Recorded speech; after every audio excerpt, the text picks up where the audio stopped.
now we go to Ray Rudowski, who is standing by at Government House, waiting for the departure of the governor. Thanks very much, Ray. Jenny. This is where the next phase of the farewell ceremonies to the British administration begin. Government House is often the scene of protests and petitions, but today a crowd of several thousand have gathered, demanding nothing more than a final glimpse of Governor Patten as he leaves for the last time. That will happen in a few moments, and we may cut to it live.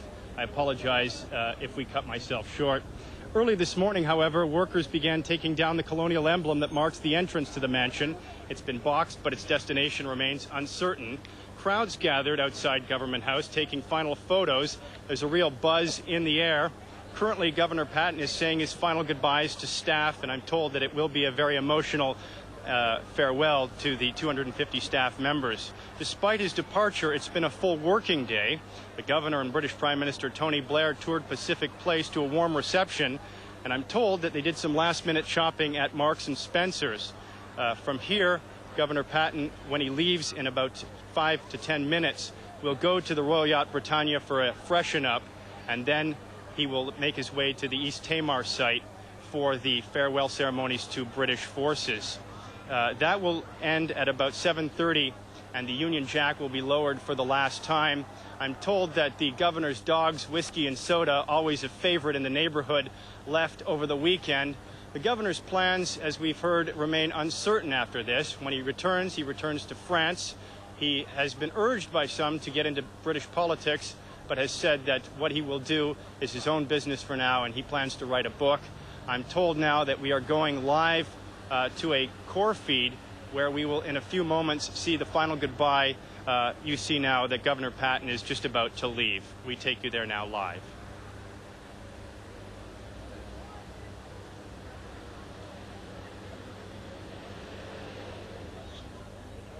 Who came to Hong Kong with the governor and will be going back to Britain with him. Camera. And the guards standing outside Government House waiting for Mr. Patten and his family to come out. They will be on their way to the Royal Yacht, as Ray Rudowski said just now, where the British farewell ceremony will be held later at the Prince of Wales Barracks.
See the crowds waiting outside Government House. Unfortunately, there's a drizzle there. The umbrellas have gone up. The guards waiting at the porch. The honor guard on duty. Incidentally, Government House, the one that's standing now, was redesigned and rebuilt by the Japanese during World War II. The original house was designed in 1842 by the government surveyor, Mr. Charles Cleverly. Going on to the Royal Yacht this evening will be Mr. Patten and his family, the Prince of Wales, and the governor's two assistants who came here to Hong Kong with him. Doors open now at Government House.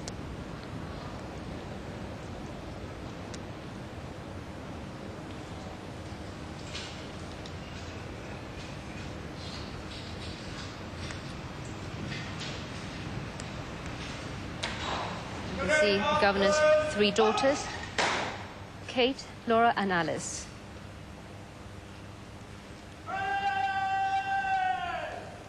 Governor and his wife, Lavender.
an exercise here performed by the Royal Hong Kong Police Force. Not Royal Hong Kong Police Force anymore. The Royal actually has been dropped just prior to the handover.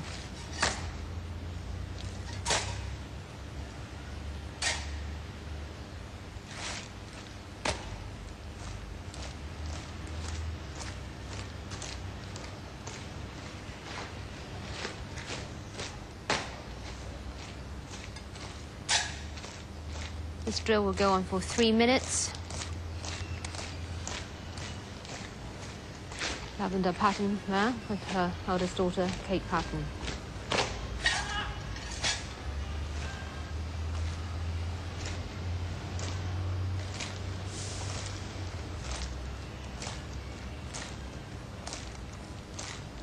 The governor's daughter, Alice, looking rather emotional.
It's a silent drill performed by the Royal Hong Kong Police Force.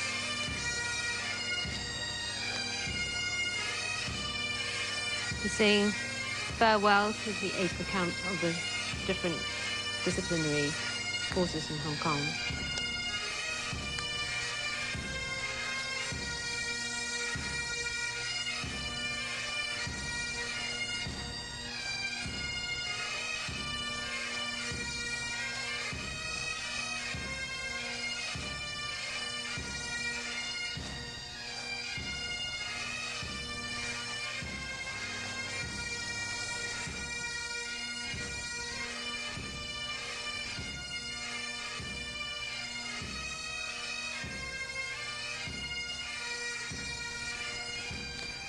Of course, Chris Patten is really the first Hong Kong governor who does not wear a colonial uniform.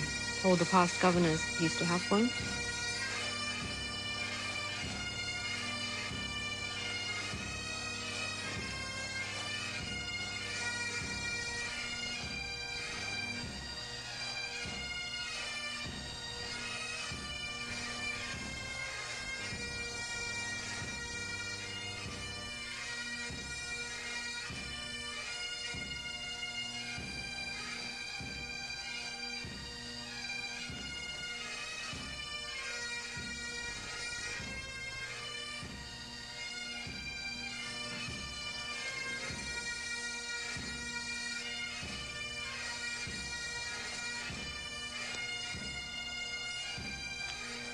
The governor's favorite piece of music, Highland Cathedral, will be played.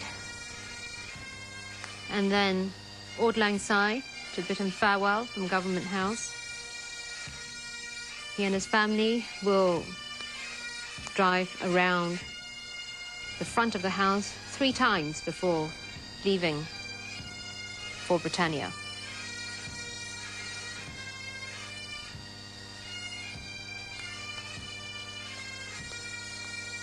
His daughters again, Laura and Alice.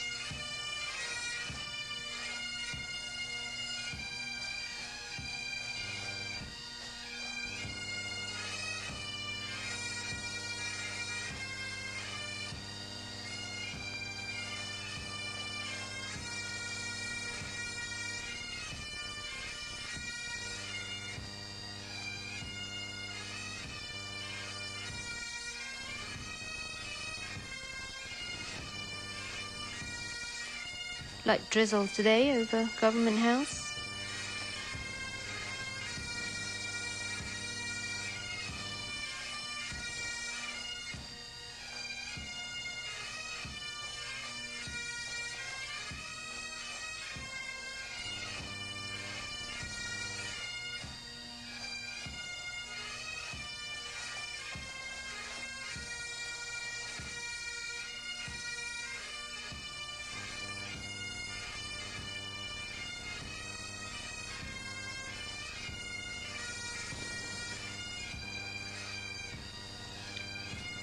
In a minute, the governor's standard, which is a flag symbolic of the governor, will be lowered over the house. The governor's standard is always raised at the house when the governor is in residence. When he's not, the Union flag of Britain is raised. Of course, the house will no longer be the official residence of the future ruler of Hong Kong.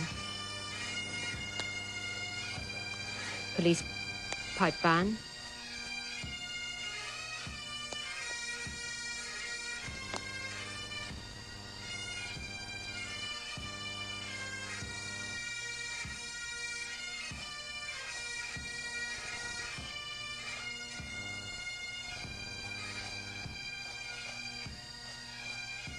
Rather solemn moment there for Chris Patten, 28th and last British governor of Hong Kong.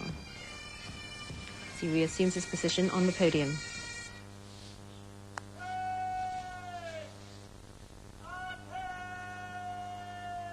That's the governor's standard, the flag.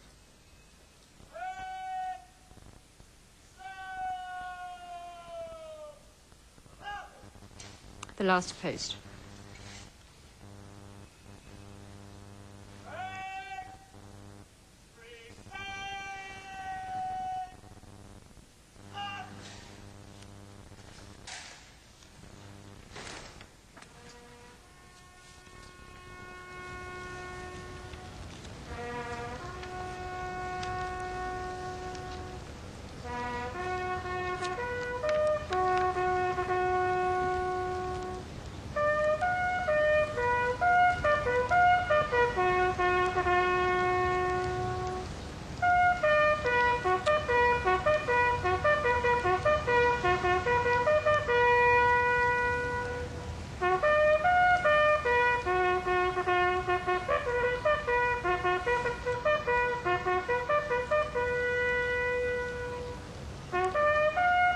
An emotional moment for the governor, Chris Patten. As the flag's being lowered by the police flag party.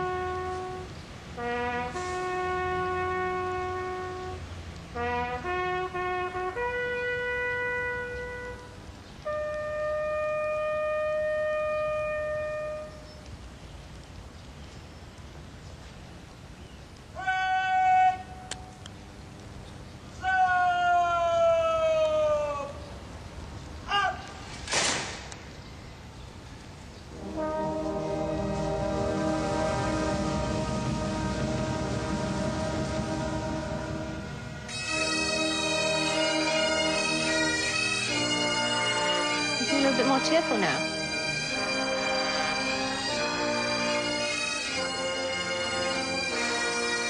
The tune being played is Highland Cathedral, a traditional Scottish tune. bid farewell.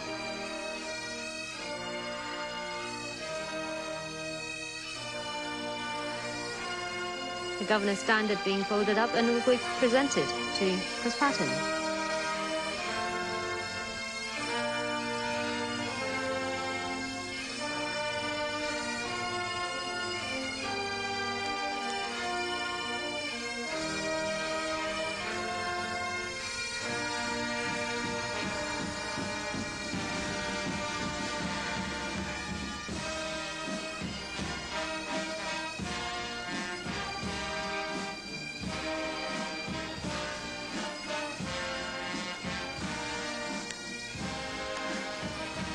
Staff of Government House.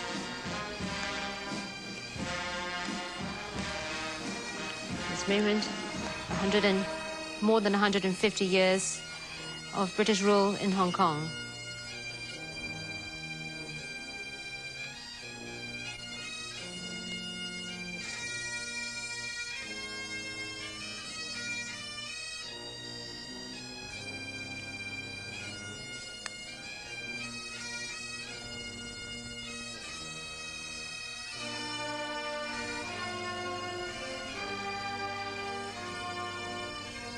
Mr. Patten will leave Hong Kong for the Philippines this evening and eventually to Britain. Miss Alice Patten in the blue dress, who of course has to leave all her friends in Hong Kong as well.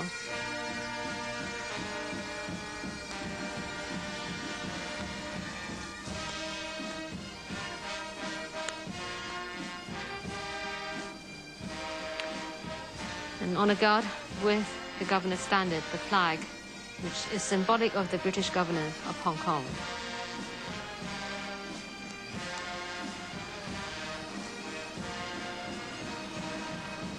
Being handed over to the aide-de-camp.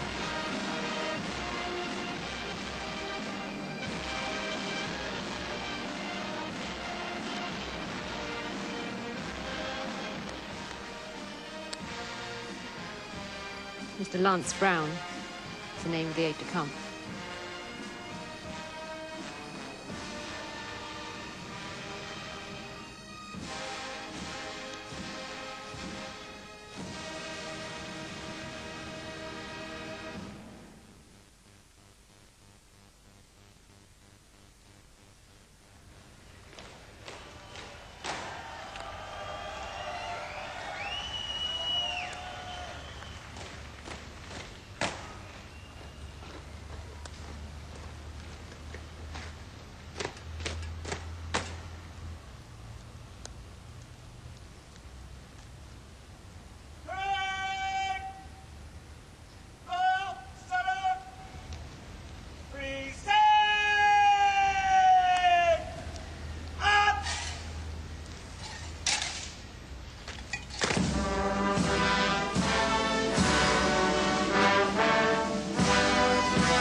Governor's cars, which are going to transport Chris Patten and his family down to the Royal Yacht for a brief rest. And the tune of Auld Lang Syne being played now by the police band. Just another traditional Scottish tune to say farewell.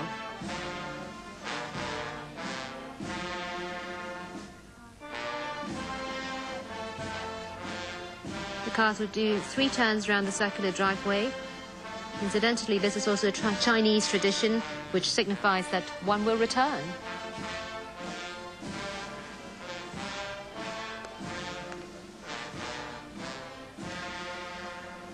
First car, the Rolls-Royce,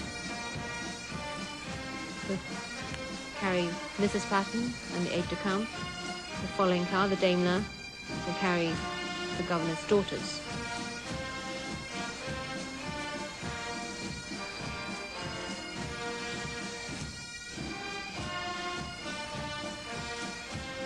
There's the governor's standard again. which is always in front of the governor's car. Black Rolls-Royce.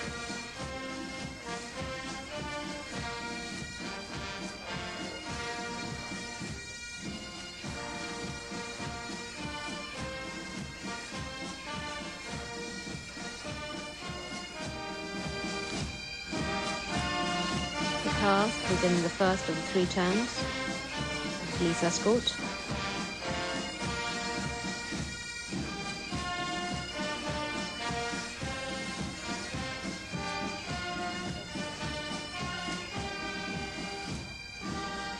The staff waving at Mr. Patton and his family.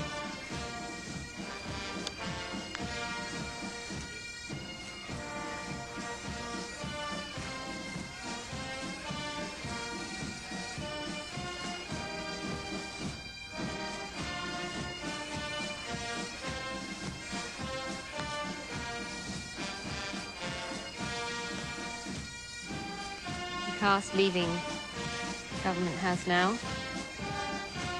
And the crowds waiting outside in the rain.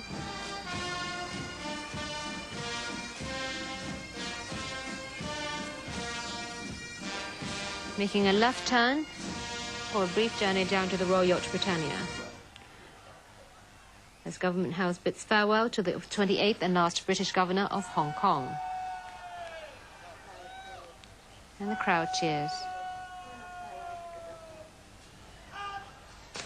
And I'll be back later with more on the last and British Governor of Hong Kong.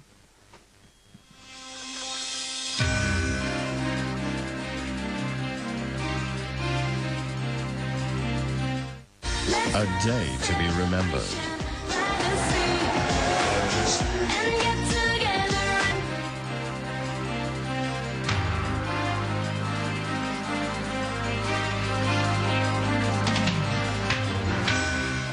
Welcome back. The 28th and last British Governor of Hong Kong has just left Government House to go to the Royal Yacht Britannia and later to the British farewell ceremony at the Prince of Wales Barracks. The British governors of Hong Kong have always been appointed by the British monarch. In the early days, the power of the governor was pretty much absolute. But with social and economic changes in Hong Kong over the years, the nature of the governorship also evolved. Let's take a look now at what the different British governors of Hong Kong have contributed.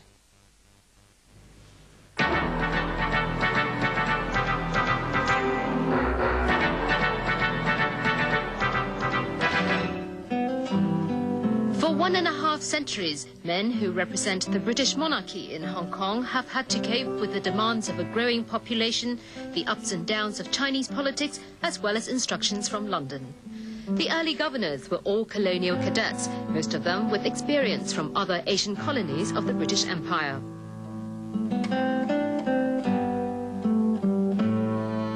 But being governor of Hong Kong in the 1800s was hardly a plum job.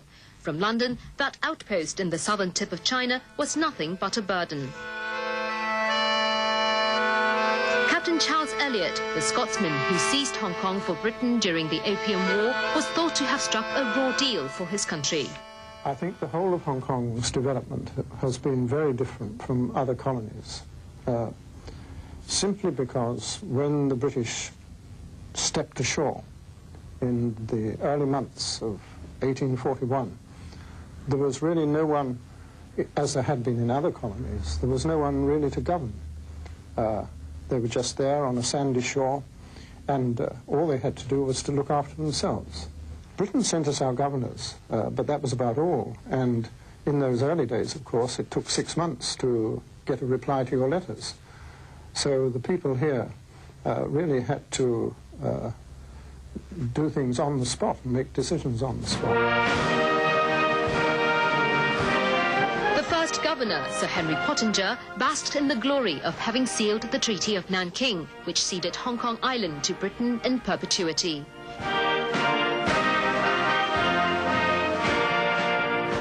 Every single hour I passed in this superb country convinced me of the necessity and desirability of our possessing such a settlement, a place from which our subjects in China may be alike protected and controlled. But later on, it turned out that those very subjects Pottinger referred to had more control over the governor rather than the other way round. In the 1840s, the colony was insolvent. London demanded a solution, but the Taipans were against higher taxation. But what London Whitehall policy regarding Hong Kong, or for that matter the China trade, may not necessarily coincide with the big British commercial mercantile interests in Hong Kong, like Jardine's Hong Kong Banks and Swire Pacific interests. I think that the Swire Group from very early days, once it went to the Far East, became much more interested in transportation, shipping agencies, running ships, and then subsequently, which I think was a great contribution to Hong Kong, of course we built the Taikoo Dockyard at Quarry Bay, and a little bit earlier a sugar refinery there, and that provided a lot of employment in Hong Kong. They have the prestige and the power and the authority to pass their views, to present their views to politicians in Britain and other countries. So they've always had, the Taipans, if you like, of this territory, have always had an immeasurable amount of power and authority, influence in Hong Kong and, of course, in Britain. After all, it was men like William Jardine who put their money in Hong Kong in the first place to develop it into a trading port. Sir John Davis, Pottinger's successor, once remarked, "It is much easier to govern the 20,000 Chinese inhabitants of this colony than the few hundreds of English." Victorious in the Opium Wars, Britain managed to seize Kowloon Peninsula in 1861 and then later leased the new territories for 99 years. The Chinese population in Hong Kong in the mid-1800s was made up largely of labourers and tradesmen. They came here to make their money and then would return home to China. That began to change during the Taiping Rebellion. A surge of refugees came across the border. Unlike some of the earlier Chinese inhabitants, the newcomers were here to stay. Gradually, a Chinese middle class sprung up, and it was no longer possible for the governor to ignore them. Sir John Bowring, the fifth governor, tried to promote exchanges with the Chinese community. Sir Arthur Kennedy, in the 1870s, was the first to invite Chinese guests to social functions at Government House. The combination of Chinese entrepreneurialism and British administration gradually transformed Hong Kong. By the time this photograph was taken in 1897 at the celebration for Queen Victoria's Jubilee, Hong Kong had already become a thriving commercial development, peppered with colonial buildings. The Peak Tram was transporting Europeans to their favourite spot on the island. The Star Ferry began operation at the turn of the century as Kowloon also developed.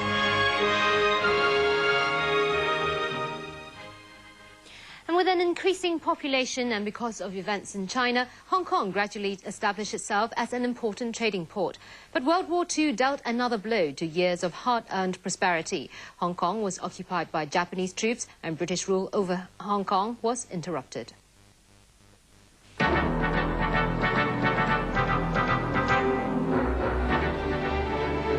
When Sir Matthew Nathan arrived as governor in 1904, he found there was no less than 44 million Hong Kong dollars worth of silver coins in circulation. With a booming economy, the government then tried to clean up the colony's social image. The 14th governor, Lord Lugard, tried to ban the very stuff Hong Kong was built on, opium. But with prosperity came class distinction and racial tension. Sir Henry May, who took on the governorship in 1912, narrowly escaped an assassination attempt on arrival. He then passed laws to make the Peak exclusive to Europeans. May was a very interesting category. He was the so-called police state governor because he was commissioner or chieftain of Hong Kong police before he became governor. So he relied on what I would call the heavy stick, not the carrot, of the law and order approach. And he is very draconian, and he resorts to all sorts of legal and administrative measures to squash what he considers factors of unstable, unsound influence. The British administration did not trust the local Chinese to keep law and order. The Royal Hong Kong Police Force was made up largely of Indian officers.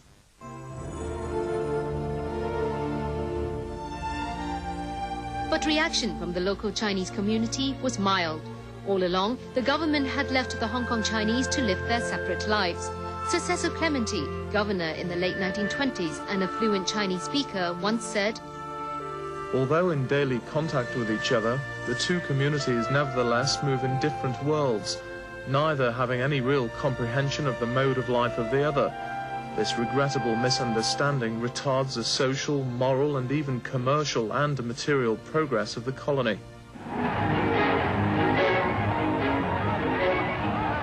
During Clementi's governorship, trouble was already brewing in China. The Kuomintang, led by Chiang Kai-shek, and the Communists, led by Mao Zedong, were vying for power. There was increasing threat of a Japanese invasion of a divided China. Again, tens of thousands of people took refuge in Hong Kong. At that point, the Hong Kong civil service was manned largely by expatriate officers brought in from Britain. They tried to set this course in administration to cover an empire on which the sun never set. We were taught about all sorts of history of colonial development and empire history. 你住可能住灣仔，你冇薪金津貼，你手下嗰個外國人咧就住山頂，咁啊同時好多歧視嘅嘢。 The growing size and therefore influence of the Chinese community triggered the government to consider localization. In 1935, when Sir Andrew Caldecott was governor, the administration began advertising its vacancies. But expatriates continued to dominate the civil service until well after World War II. Japan's invasion of Hong Kong was sudden and defeat was swift. The governor, Sir Mark Young, begged London to allow a surrender. Young was taken on a humiliating trip across the harbour by Japanese troops. He signed the surrender agreement in the basement of the Peninsula Hotel and was then held in the hotel before being taken to a camp in Manchuria. Mark Young had been, I say, badly treated by the Japanese. He and two others, the governor of Singapore and a senior soldier from the Philippines, an American, they were taken around China by the Japanese in cages, in bamboo cages, and often in the depth of winter, to show them that they had captured so many of these people. During the 3 years and 8 months of Japanese occupation, Japan sent two military governors, Rensuke Isogai and Hisakazu Tanaka. The task to turn Hong Kong into a Japanese territory. The methods were harsh, as Lieutenant General Isogai put it. Those who transgress the path of right and do not keep within their right places, I will deal with according to military law. Often that would mean being beheaded. The Japanese tried to wipe out any trace of a British Hong Kong. Having interned thousands of British people into camps, the statue of Queen Victoria was removed. The Peninsula Hotel became the Tower. Upper Albert Road was renamed Nakataisho Dori. School children in Hong Kong had to learn Japanese and were taught gratitude and loyalty to the Emperor of Japan. Ironically, one of the few reminders of Japanese rule in Hong Kong is the official residence of the governor. A Japanese-style tower was added to the original house. When the Union Jack was raised over Government House again after the war, the British governor was brought back wearing the same suit he had on when he was taken hostage by the Japanese. I think that Mark Young obviously was affected by all this. But the one thing he wasn't affected by was mentally. He's in a bad physical state. He just stayed 1 year. Victory celebrations in Hong Kong have been going on ever since the Japanese surrender. The local Chinese contribution to the war effort could not be ignored. The racist law of excluding Chinese people from the peak was revoked. The Hong Kong Club opened its doors to Chinese people. In his arrival speech back in Hong Kong, Sir Mark Young promised that the Hong Kong Chinese would have fuller participation in the management of Hong Kong affairs. After the war, Hong Kong, like many other parts of the world, concentrated on reconstruction. The British governor, Sir Mark Young, returned and tried to introduce democracy, but the plan eventually fell through. The colony experienced the turbulent years of riot and the flood of refugees from across the border. And soon, the end of a British Hong Kong was beginning to sound.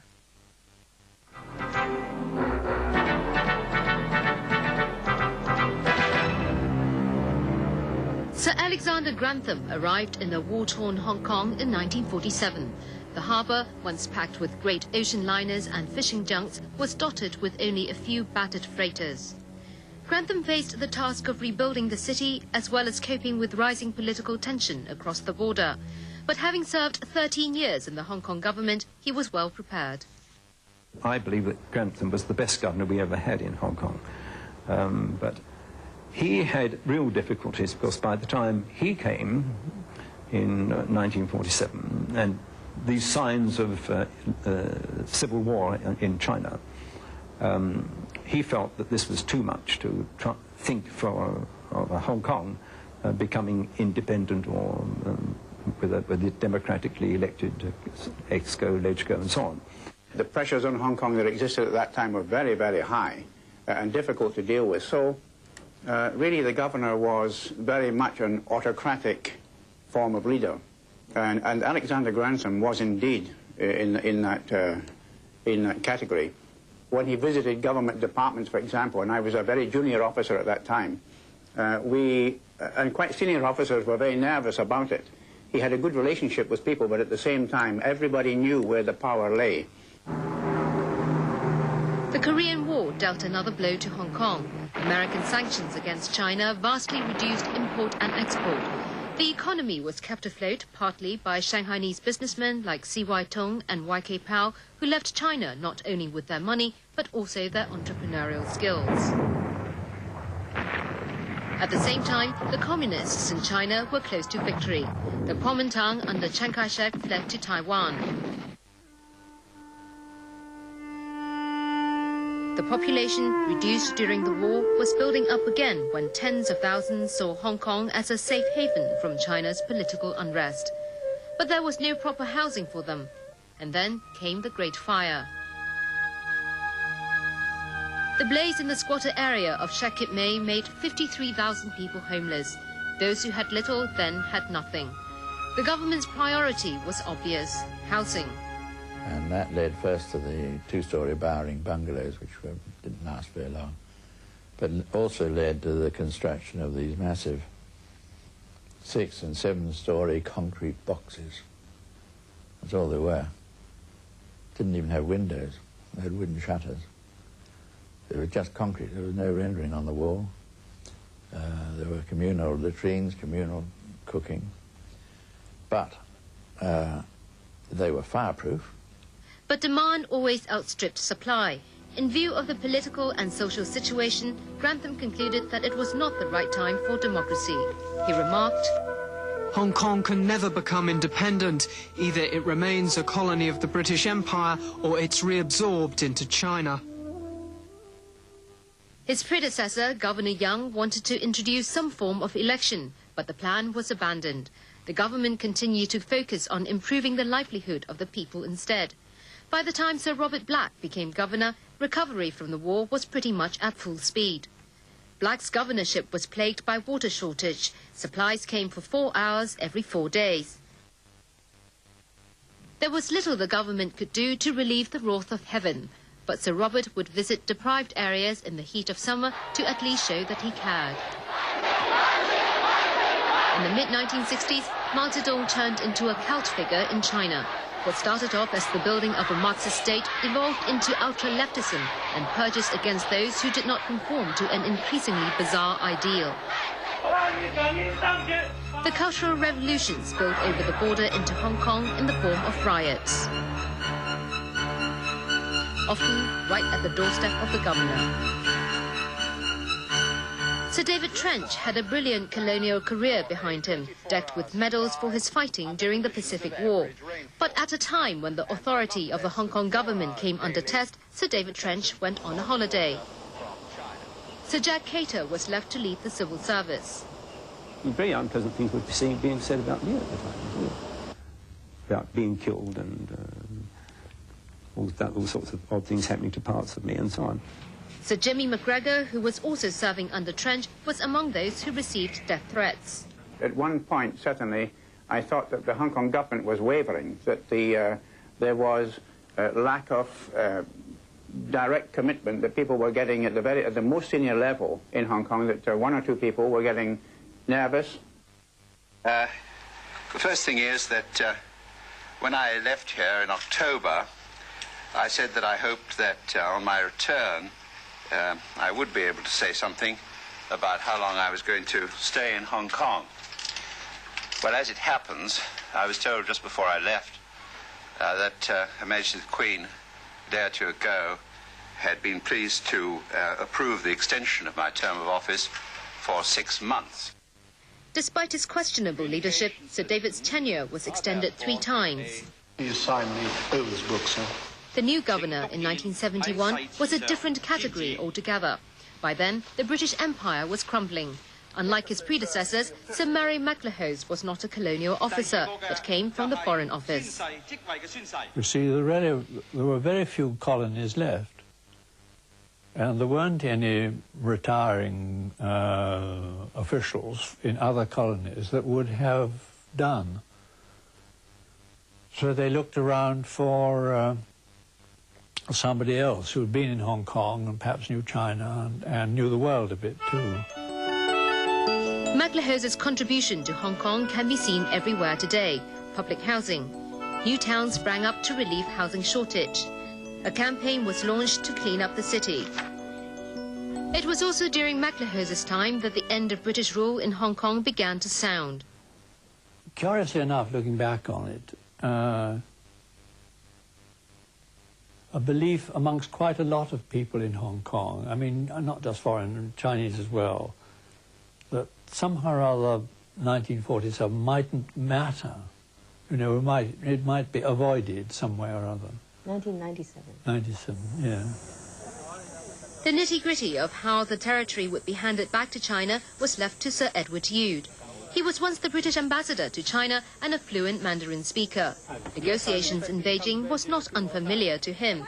But the talks dragged on for 2 years, hampered by the question of whether Britain should have a role in Hong Kong following the handover. The outcome was the joint declaration, promising a high degree of autonomy for Hong Kong and preservation of its way of life for half a century. By then, the governor was exhausted. Teddy Youde already had a heart bypass. Another trip to Beijing to tie up loose ends of the negotiations finally took its toll. On the night of the 5th of December 1986, Sir Edward passed away alone in the British Embassy. His wife, Lady Pamela Youde, had travelled to another part of China, unable to say goodbye for the last time. We are greatly indebted to Sir Edward for the outstanding service he rendered to the people of Hong Kong during his term of office, and in particular, during the difficult years in Hong Kong's history. Many in Hong Kong felt that Sir Edward had given his life to serve the territory. People queued outside Government House to pay their respect.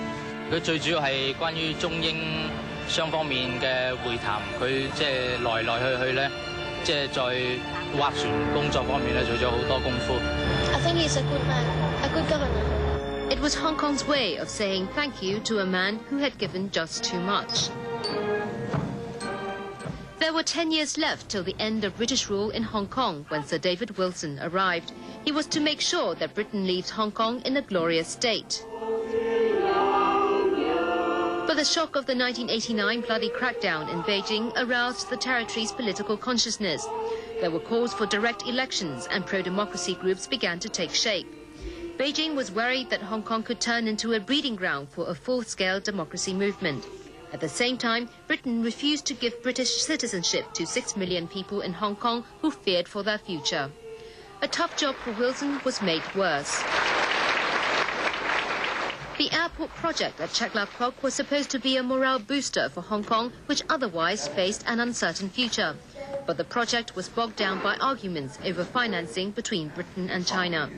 The governor, an academic and a Sinophile at heart, was criticized for not speaking up for Hong Kong. the attempts by many governors, but particularly David Wilson, to assuage these feelings and to improve the atmosphere between Britain and China. Many people think that David Wilson paid a price. When the 28th and last British governor, Chris Patten, took over, relationship with China sank to an all-time low. Sir Percy Craddock, who once served as British ambassador to China, explains why a politician was appointed governor. The thinking behind it was that in the last years of Hong Kong, it would increase public confidence if there was a politician, a charismatic figure there who would help to smooth the way through. The governor's aim was to ensure a dignified withdrawal for Britain. Tonight, the task is completed. 28 men have served Hong Kong in the name of the British monarch. 他这个怀柔统治，他能给，就是说，虽然自由很多，但是不民主。他采取一种经营政治这些做法，应该是做得比较成功。 There was war and there was peace. There was death and there was revival. There were arguments and then harmony. With them and the hard-working Chinese population, Hong Kong has transformed from a barren rock to a prosperous city.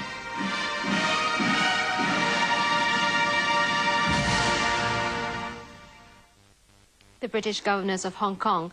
We now go to a live signal from the airport where the Chinese delegation is expected to arrive any minute now.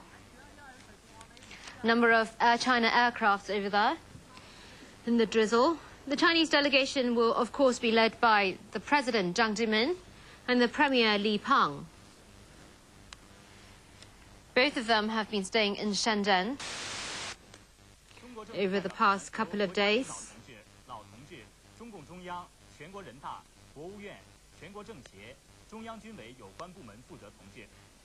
Air China plane taxiing down the runway on a rather drizzly day in Hong Kong. This will actually be the first time when such senior Chinese leaders come to Hong Kong together.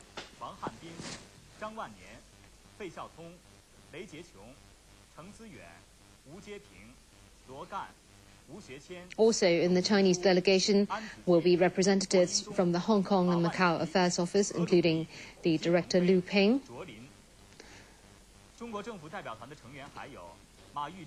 From Hong Kong will be representatives from the New China News Agency, including its director, Mr. Zhou Nan.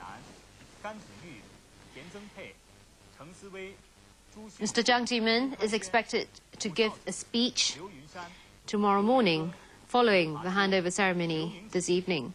He will also be holding some bilateral meetings with leaders from other countries.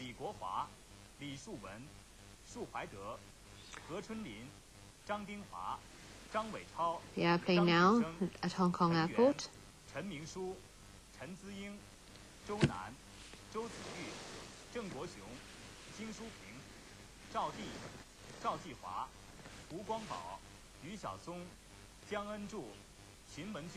We hope they're in this plane anyway.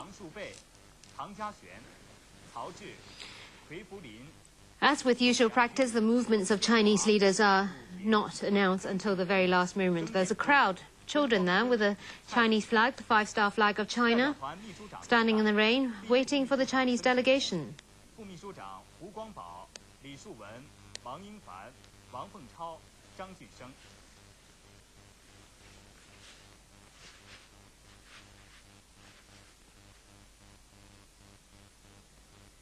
Unfortunately, looking rather windswept and washed out.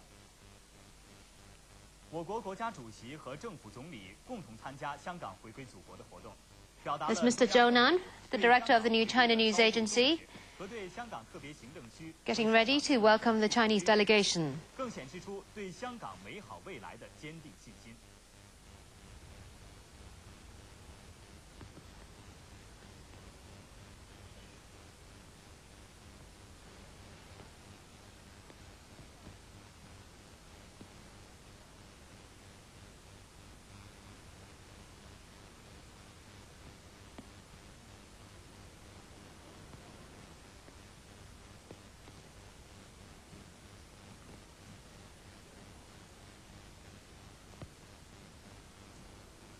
The Chinese president will, of course, later this evening preside over the inauguration of the Special Administrative Region government as well.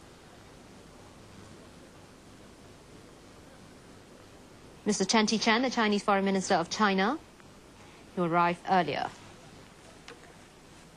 He arrived actually yesterday afternoon and has already held a series of bilateral meetings with various foreign ministers, including the British Foreign Secretary, Mr. Robin Cook.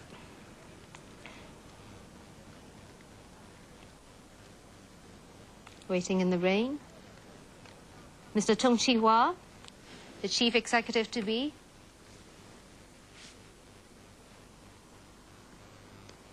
Rather difficult to see them, all these umbrellas, unfortunately.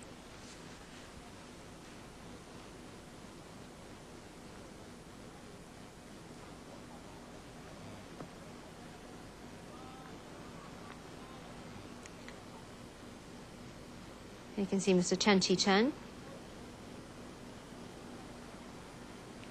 who had already had a rather long day with all his meetings.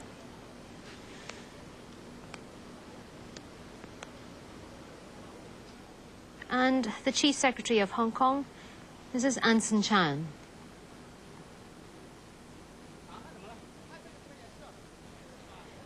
Mrs. Chan will, of course, serve on in the incoming government of Hong Kong.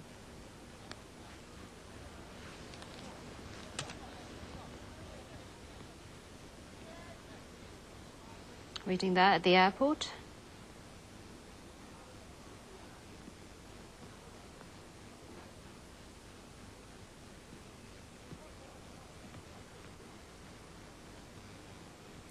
For those of you who've just joined us, this is the arrival of the Chinese delegation at Hong Kong Airport.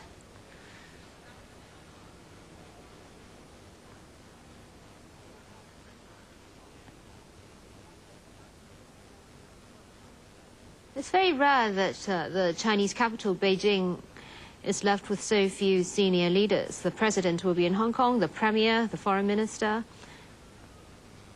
also representatives from the Central Military Commission of China.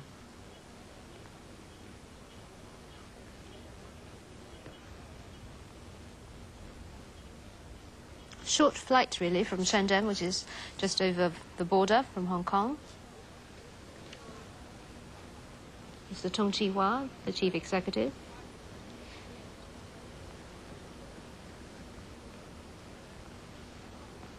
Mr. Zhou Nan in his rain hood, obviously getting rather soaked in the appalling weather. Mr. S.Y. Chung further down the line.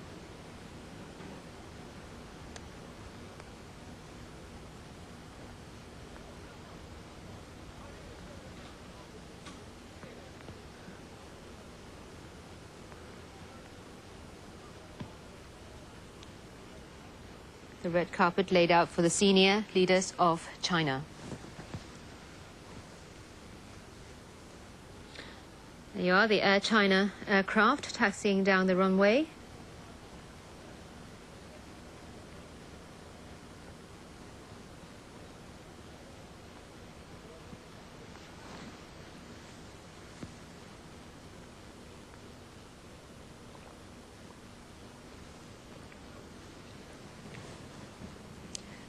A brief visit for the president. The delegation will go to the Harbour Plaza Hotel in Hong Kong for a rest, and then later on to the handover ceremony this evening in the main hall of the new extension of the Convention and Exhibition Centre in Wan Chai.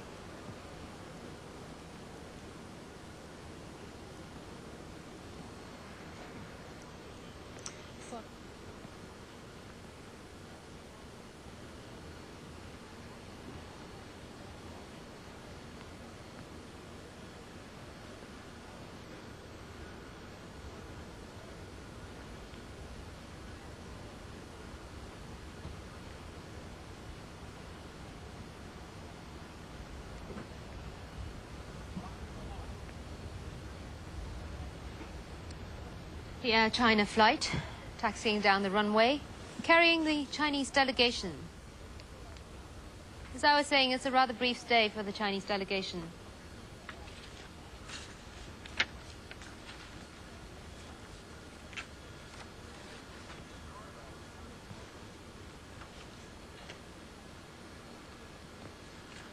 Also in the delegation will be Mr. Tang Shubei, the Vice Chairman of the Association for Relations Across the Taiwan Strait, Mr. Zhao Jihua, the Chief Representative of the Joint Liaison Group, Mr. Chen Yun, the Vice Governor of the People's Bank of China, and Mr. Liu Huaqing, the Director of the Office of Foreign Affairs, Mr. Tong Jia-xuan, the Vice Minister for the State and Economic and Trade Commission,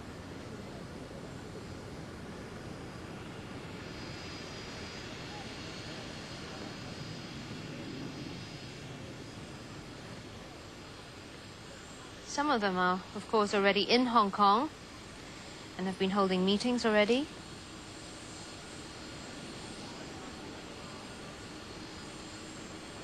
Also in the Chinese delegation are the wife and one of the daughters of the late patriarch leader, Deng Xiaoping.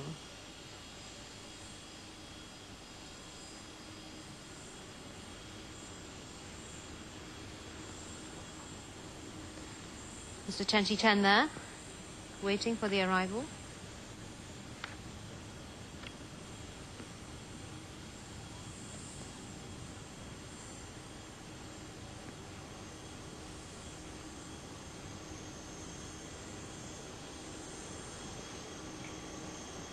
China aircraft bearing the 5-star flag of China.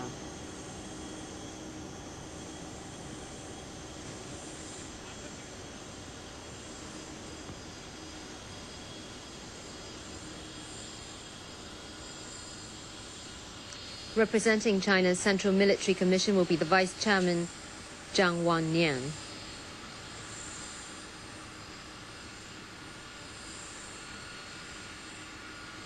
And for the Chinese Parliament, that's the National People's Congress, the Vice Chairman of the Standing Committee, Wang Hanbin.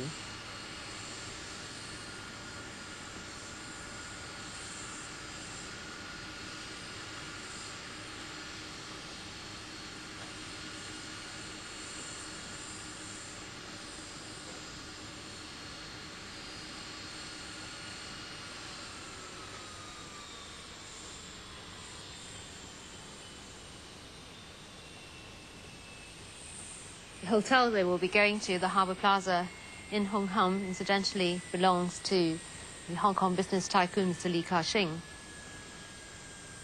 A special pier has been built there so that the Chinese delegates can board a boat across the harbour and over to Convention Centre.